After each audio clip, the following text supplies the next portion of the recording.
वो बेचारा चला, उसने कहा बाबा जप नाम ठीक करवाया तूने। मुझे नाते का भाई महिलाओं क्यों बाहर निकाला, ये वे नैतिक चरित्र के पूरे पक्के भाई, महिलाओं के साथ किसी प्रकार की बदतमीजी नहीं होनी चाहिए। महिलाओं क्यों निकाला भाई, लगता है वो लड़कियां तो और कितनी राजी हुई होगी, उन लड़कियों को तो मजे आ गए होंगे, एक उनका तो मिल गया और भाभी वाला लुट गया।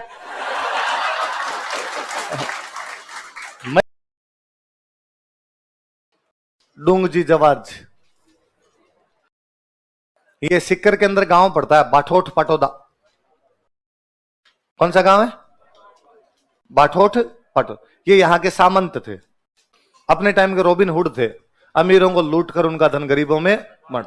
देखो अब सुनो, देखो मेरी बात, ये दोनों काका भतीजा थे, एक का नाम है डूंगर सिंह और एक का नाम है जवार सिंह। क्या क्या नाम है? डूंगर सिंह और काका भतीजा है, बाठोट पाटोदा गांव के रहने वाले।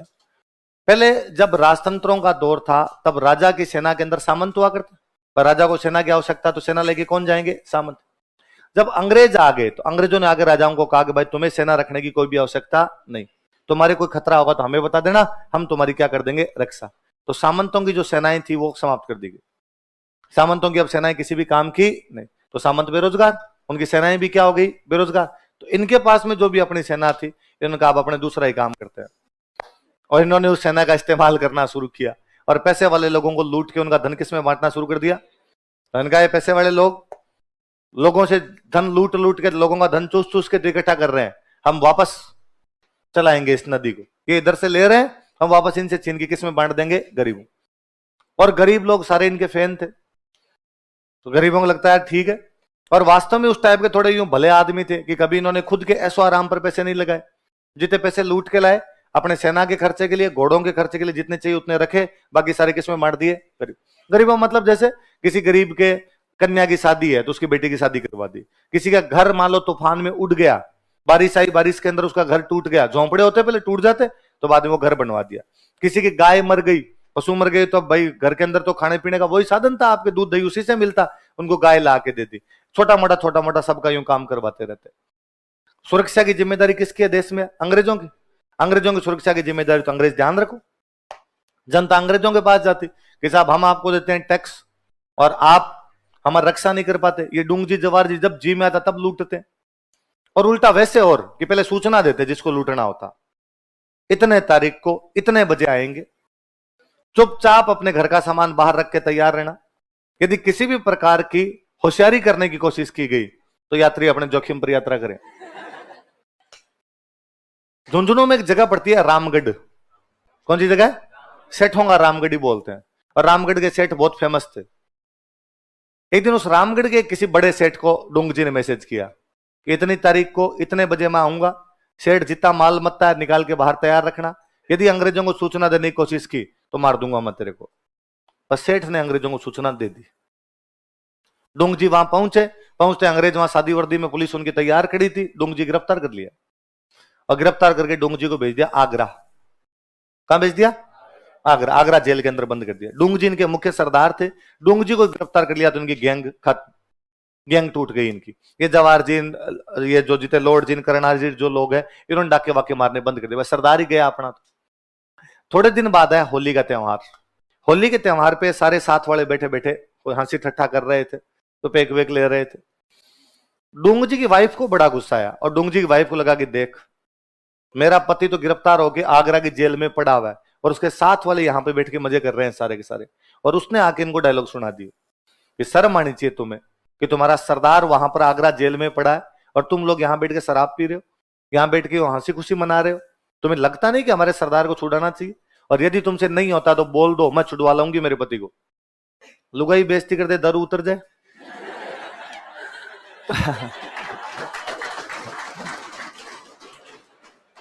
तो एक पीछे तो इतना ज्यादा बजा रहा है, टेबल तोड़ेगा। हाँ, तो अब वो उनको लगा, बुरा लगा कि यार ये भाभी जी तो गलत ही कह गए, अपने इतना ज्यादा सुना गए यार। तो उन्होंने कहा भाई हम कसम खाते हैं कि अब तो डूंगजी को छुड़वा के वापस आएंगे, वरना घर वापस आएंगे। अपने 30-35 लोगों की टीम बनाई, वापस जो पूरी टीम थी इकट्ठा किया कि आ जाओ वापस शुरू करते हैं अपना कामकाज, और यहां से जाते हैं आगरा। कहां जाते हैं? और आगरा के किले के पास जाके बैठ जाते हो। आगरा किले के पास जाके, अब आगरा किले में जेल थी और जेल के आसपास में आप लोग नहीं रह सकते, है ना। आज भी आप जयपुर जेल है तो उसके पास में जाके आप 15 मिनट भी खड़े हो जाओगे ना तो अंदर से कोई ना कोई आ जाएगा, क्यों खड़े हो, निकलो। जेल की इतनी दूरी के अंदर कोई भी आदमी नहीं आ सकता। इन्होंने जाके डेरा दे दिया 30-35 लोगों ने वहां पे। अंग्रेजों को कौन हो तुम, यहां नहीं रुक सकते। तो लॉर्ड जी बने हुए साधु। लॉर्ड जी क्या बने हुए, लॉर्ड जी की थोड़ी हाइट लंबी थी, शरीर में डाकी टाइप के थे, दाढ़ी वाड़ी बड़ी हुई थी, तो एकदम साधु, वो भगवा वस्त्र धारण करके साधु का वेश धारण कर रखा। और लॉर्ड जी ने रिनोन जाके बात की और कहा कि साहब हम तो बारात लेके जा रहे थे। क्या लेके जा रहे थे, तो दूल्हा मर गया। दूल्हा मर गया तो हमने अंतिम संस्कार तो कर दिया दूल्हे का, पर हिंदू धर्म कहता है कि अंतिम संस्कार करने के बाद 12 दिन करने जरूरी है, इसलिए 12 दिन करेंगे हम और यहीं रहेंगे। 12 दिन तो वहीं होते हैं जहां मरता है, तो हम यहीं रहेंगे। तो अंग्रेजों को लगा यार ये नहीं मुसीबत है इनकी। अंग्रेजों ने वहां जो इंडियन थे, बाकी जो इंडियन अधिकारी थे, उनको पूछा कि क्या भला है तुम्हारे, ऐसा कुछ होता है? उनका साहब होता है, 12 दिन तो करने ही पड़ते हैं साहब, वरना आदमी भूत बन जाए, आपको सद देगा कहीं आके। तो अंग्रेजों ने कहा भाई कर कुरा लो, क्या करोगे, करना क्या है? दिन में बांचेंगे गरुड़ पुराण, मर जाता है गरुड़ पुराण का वाचन करते हैं, दिन में गरुड़ पुराण बांचेंगे, शाम को भजन करेंगे भगवान के, बस खत्म। और कुछ ही नहीं करे वहां पे। लॉर्ड जी साधु वाले वेश में बैठ गए, बाकी अपने बारातियों को सामने बिठा लिया, जितने भी जवार जीन, सांकू जीन, बाड़ू जीन जो है सबको सामने बिठा लिया, और दिन में तो गरुड़ पुराण पढ़ दे और शाम को कीर्तन कर ले, भगवान के भजन गा ले। भारतीय जनता साधु महात्माओं के चक्कर में थोड़ी रहती है, तो वहां जो इंडियन जितने भी सिपाही लगे हुए थे वो सुबह शाम जाके वहां बैठ जाते और वहां भजन होते, तब वही बेचारे हरे रामा हरे कृष्णा कर लिया करते। 11 दिन संपन्न हुए। 11वां दिन जब नाइट आई, 11वीं नाइट आई, तब कहा लॉर्ड जी ने कहा कि भाई कल अपने 12 दिन कंप्लीट हो जाएंगे और कल शाम को अपने यहां से प्रस्थान करेंगे, कल निकल लेंगे, या कल रुक के अपने परसों यहां से निकल लेंगे, कल अपना लास्ट दिन है, कल अपना गरुड़ पुराण पूरा हो जाएगा, आत्मा को शांति मिले, मुक्ति धाम पहुंचे आत्मा।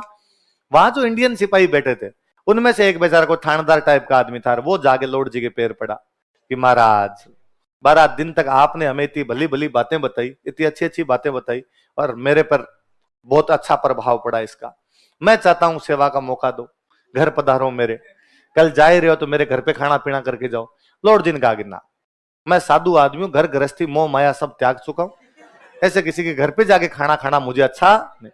ये तो मेरे चेले हैं तो बारात में आना पड़ गया, बाकी मैं ऐसे भी नहीं जाता हूं। उसने कहा साहब तो भी मेरे लायक कोई सेवा हो तो बताओ, मेरे कोई मुक्ति मिल जाए आपकी सेवा करूं तो। और लॉर्ड जी ने कहा कि यदि तू कुछ कर सकता है तो तुम्हारी जेल में मेरा एक चेला बंद है, क्या उस चेले से मुलाकात करवा सकता? उसने कहा साहब इतनी छोटी सी बात पहले कभी बोल देते, कि मुझे लगा यार तुम सोचोगे कि उस चेले से क्यों मुलाकात करना चाहता है, बाकी अब हम कल जा ही रहे हैं तो मुझे लगता है जाते जाते उसको भी आशीर्वाद दे जाऊं। तो दूसरे दिन लॉर्ड जी को लेके गए जेल में। जो जेल में उसी दिन डूंग जी के समाचार आए कि कल काला पानी की सजा के लिए भेजा जाएगा। काला पानी मतलब अंडमान निकोबार। काला पानी का मतलब कि खूंखार अपराधी जो भी होते हैं उनको कहां भेज दिया करते, काला। और डूंग जी से खतरनाक कौन हो, उसने इतनी लूटमार मचा रखी थी इस इलाके में, तो कहा भाई डूंग जी को कहां भेजेंगे, कालापन। तो डूंग जी एकदम यूं हथकड़ियां डाली हुई बैठे हुए वहां पे। लॉर्ड जी गए, लॉर्ड जी ने जाके सिर पे हाथ फेरान, और बालक क्या हालचाल है? डूंग जी ने ऊपर देखा कि यार बोली लॉर्ड जी किसी है, वस्त्र भगवा पहन रखे, दाढ़ी बाल बढ़ा रखे, कोई ना कोई कोतक तो जरूर है। और डूंग जी ने कहा कि महाराज हालत खराब है, कल काले पानी के लिए भेज देंगे। और लॉर्ड जी ने वापस सिर पे हाथ पे रखा, बालक चिंता मत कर, आज रात को तेरे सारे कष्ट दूर हो जाएंगे। लॉर्ड जी ने रेकी की जेल की, जेल में घूम के देखा भाई कहां पे कितने गार्ड रहते हैं, कितने हथियार है इनके पास में। रात को 29-35 लोगों ने हमला किया, अचानक आगरा की पूरी जेल लूट ली। और डूंग जी को आग, डूंग जी भाग। डूंग जी और शानदार सरदार टाइप का आदमी। डूंग जी ने कहा पहले बाकी सब कैदी भागेंगे, लास्ट में मैं। तो आगरा जेल में अंग्रेजों के जितने कैदी थे उन्होंने सारे भगा दिए, और लास्ट में वहां से डूंग जी निकले। अब वहां से अपने अंग्रेज वहां जितने कोई सिक्योरिटी वाले थे उन सबको गिरफ्तार कर लिया, बांध बांध के आए थे वहां से। वो बेचारा वो चला, उसने कहा बाबा जप नाम ठीक करवाया तूने।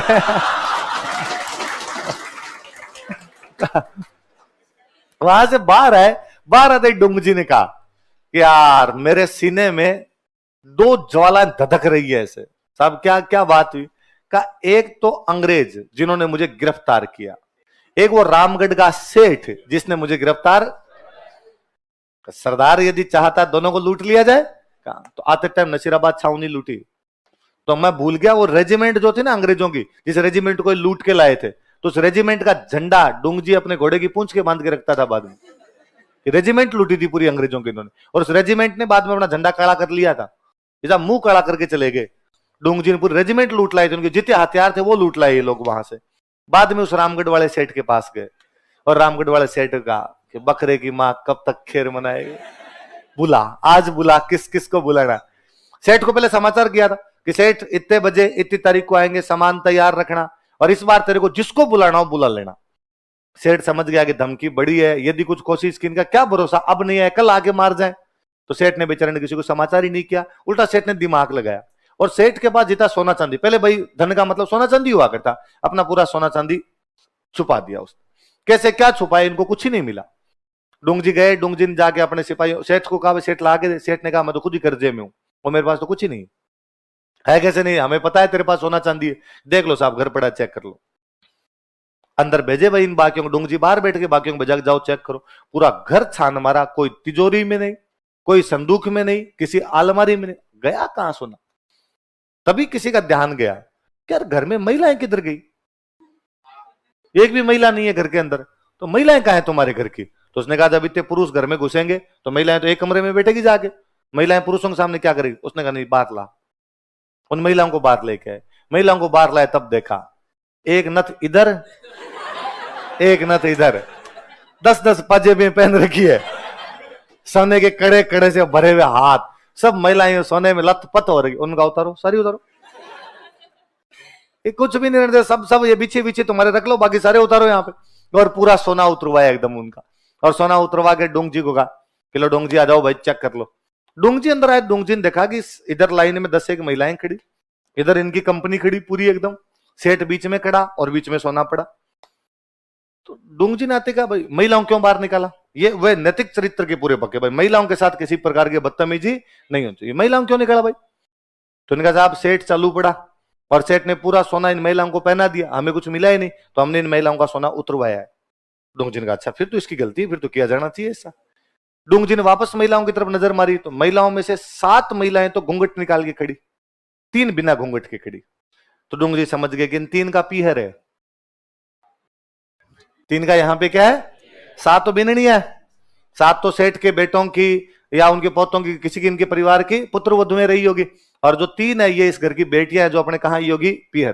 तो डोंगजी ने वापस पूछा कि तुम 3 इसी घर की हो। तो उन्होंने कहा हाँ भाई हम तो पीहर आए हुए इसी घर के, तुम्हारा सोना वापस उठा लो। डोंगजी बहन बेटियों को नहीं लूटता। नैतिक चरित्र देख रहे हो आप,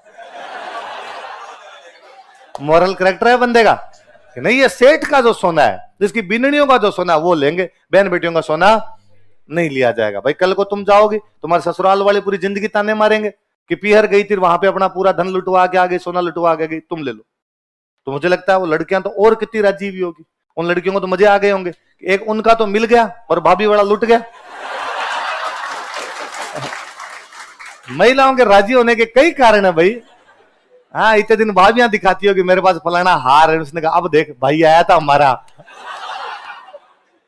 उन्होंने कहा हमारा भाई कैसा हो, डोंगजी जैसा हो। ऐसे यार गरीबों की सहायता करे तो गरीबों ने बाद में धोखना शुरू कर दिया। तो ये 2 देवता कौन से बन गए अपने, डोंगजी और। अब जब ये वापस नसीराबाद छावनी लूटी और रामगढ़ वाले सेठ को लूटा, तो अब अंग्रेजों का गिरफ्तार करो, गिरफ्तार करके फांसी लगा दो। दोनों क्या लगा दी जाए, फांसी। जनता ने अपने आसपास के राजाओं पे दबाव डाला। उस समय 2 बड़ी रियासतें पड़ती है अपने, जोधपुर बीकानेर उस साइड के अंदर। जोधपुर का राजा कौन है, तख्त सिंह, बीकानेर का राजा कौन है, रतन सिंह। जनता इन राजाओं के पास गई और राजाओं को जाग कहा कि तुम अंग्रेजों के दोस्त हो और तुम्हारे दोस्त अंग्रेज डोंगजी जवाहर जी गिरफ्तार करके फांसी लगाना चाहते हैं, यदि इन दोनों को फांसी लगा दी गई हम तुम्हारे खिलाफ विद्रोह कर देंगे। डोंगजी जवाहर जी को फांसी नहीं लगनी चाहिए। फिर इन राजाओं ने इन दोनों को गिरफ्तार किया। डोंगजी गिरफ्तार किसने किया, तख्त सिंह, और जवाहर सिंह को गिरफ्तार किसने कर लिया, रतन। और इनको गिरफ्तार करके एक को तो मेहरानगढ़ किले में रख लिया और एक को जूनागढ़ में रख लिया। जोधपुर में किला कौन सा, मेहरानगढ़। बीकानेर में किला कौन सा, जूनागढ़। वहां पे रख लिया। अंग्रेजों ने कहा इनको सौंपो, इन्होंने कहा नहीं हम तुम्हें नहीं सौंपेंगे, क्योंकि यदि तुम्हें सौंप दिया तो तुम इनको फांसी लगाओगे और इनको फांसी लगाओगे तो जनता हमारे खिलाफ हो जाएगी। और तुम्हारे दिक्कत क्या, इनको फांसी क्यों लगाना चाहते हो, क्योंकि जनता को लूटते हैं, अमीरों को लूटते हैं, तो हम इनको बाहर ही नहीं निकलने देंगे, ये रख लेंगे इनको, तो जनता की लूट बंद हो जाएगी, तो तुम्हारे भी ठीक, और इनको फांसी नहीं लगेगी तो जनता के भी ठीक। तो बाद में इनका पूरा अंतिम समय इन किलों के अंदर बीता था। डोंगजी जवाहर जी का निधन बाद में इन किलों के अंदर ही होता है। हमारी जनता ने इनके गीत गाने शुरू कर दिए, इनको धोखना शुरू कर दिया, तो हमारे लोक देवता बन गए। तो मुझे याद है 2011 के आसपास आरपीसी का सवाल ही था, हमारे ऐसे कौन से दो लोक देवता है जो डाकू थे तथा अमीरों को लूटकर गरीबों में उनका धन बांट दिया करते थे, है ना। अभी 2 साल पहले वापस कोई क्वेश्चन था, हमारे कौन से दो लोक देवता है जिनको कर्म से जोधपुर तथा बीकानेर के किलों के अंदर बंद करके रखा गया था, डोंगजी और जवाहर।